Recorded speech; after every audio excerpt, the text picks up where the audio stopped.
Itatry nga muna natin yung mga street food nila dito sa Hong Kong mga guys. Na first time nga natin ito matitikman. Na grabe yung mga guys, sobrang laki nitong talaba. Kaya naman ngayong araw, samahan nyo muna siguro ako mag food trip dito sa Hong Kong.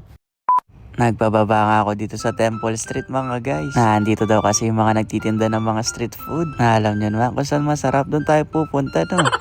Dahil nagugutom ako mga guys, kaya sakto kakain tayo. Na alam nyo pala, nagugulat ako dito. Kasi may mga followers pala tayo dito sa Hong Kong. Na ang dami rin nagme-message sa inyo. Na di ko alam kung paano ko kayo kikitain. Basta pakalat-karat lang ako dito sa Central. Nasabi ko nga sa mga kababayan dito, magpo-food trip muna ako. Na sana kasya tong 100 na mga guys. Chot, dito nga isa mga pinagpipilaan dito sa market. Kaya nakipila na rin ako kasi mukhang naman ding masarap. Na medyo malaki din pala yung waffle kapag naluto na. Na yung in-order ko nga mga guys ay egg tart waffle. Kaya expect natin dito may hotdog to sa loob. Chot, nasa 35 din siya. Nakakaiba nga yung itsura ng waffle nila dito. Na medyo malambot siya pa ka guys. Pero parang hindi ko masyadong malasahan yung egg tart. Kaya nakailang kagat pa ako. Nasa gitna pala siya. Na masarap naman siya mga guys, pero kung i-rate ko to, siguro mabibigyan ko ng 8/10. Kaya next na tayo mga guys. Na may nakita rin pala ako dito. Nakakala ko nga nung una Betamax, pero black tofu pala yung tawag. Na sarap sana tong chicken part to mga guys, kaso walang isaw. Na may hipon din, meron ding pusit. Na eto may display po na mukha siyang masarap mga guys. Kaya sabi ko dyan, 1 pusit ay 1 squid pala. Nako mga guys, napakahirap mag-English dito. Nagustuhin ko man mag-English voice over mga guys. Baka matawa lang kayo dyan. Kaya sabi ko, no spicy. No, no, no.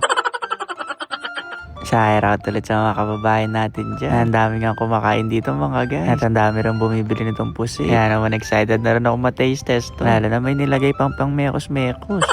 Na sobrang bango ka mga guys. Nakakatakam yung amoy. Na nasa 40 to mga guys. Pero hindi siya peso. Siguro kung convert natin dito, nasa 290 pesos siya. Sobrang malasa nga itong pusi. Medyo malambot din. Nagustuhan ko siya. Nabitin ako kaso medyo mahal. Kaya next na tayo mga guys. Pero 100/10 sa akin yung pusi. Na may nakita rin pala akong umuusok na dumplings dito. Kaya umorder din ako kasi favorite ko rin yung mga dumplings. Oh my God! Rich boy! Rich boy daw mga guys. Di niya alam, last money ko na lang yun.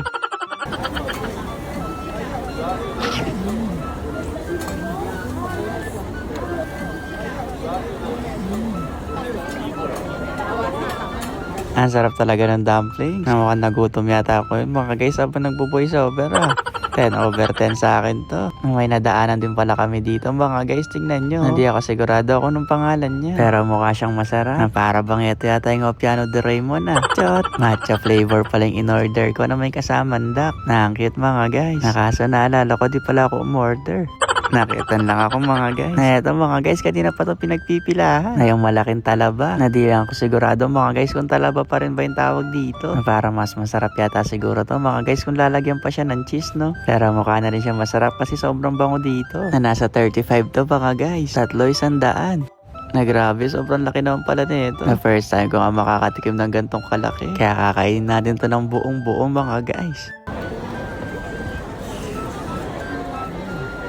Masarap sana siya mga guys, kaso sobrang init. Nasarap pala ng gantong kalaking talaba. Kaya i-try nyo talaga to kapag pumunta kayo sa Hong Kong. Na meron din pala ako nakitang tanghulo dito mga guys. Na mukhang perfect yung pagkakagawa. Ang galing ni grandma mga guys. Kasi siya daw gumawa. Ay wala naman pala siyang sinabi sa akin ganun. Ang bait ni grandma. Kaya naman tara na, i-taste natin tong tanghulo. Ang perfect nga ng pagkakagawa mga guys, masarap. Kaya sabi ko kay grandma, very delicious. It tastes like tanghulo. Chot! Ang bait niya mga guys. Kaya naman na-enjoy ko rin yung tanghulo. Na last na to mga guys, pampanula. Na nabusog nga ako ngayong gabi. Sana kayo din. Basta ayun lang. Bye-bye!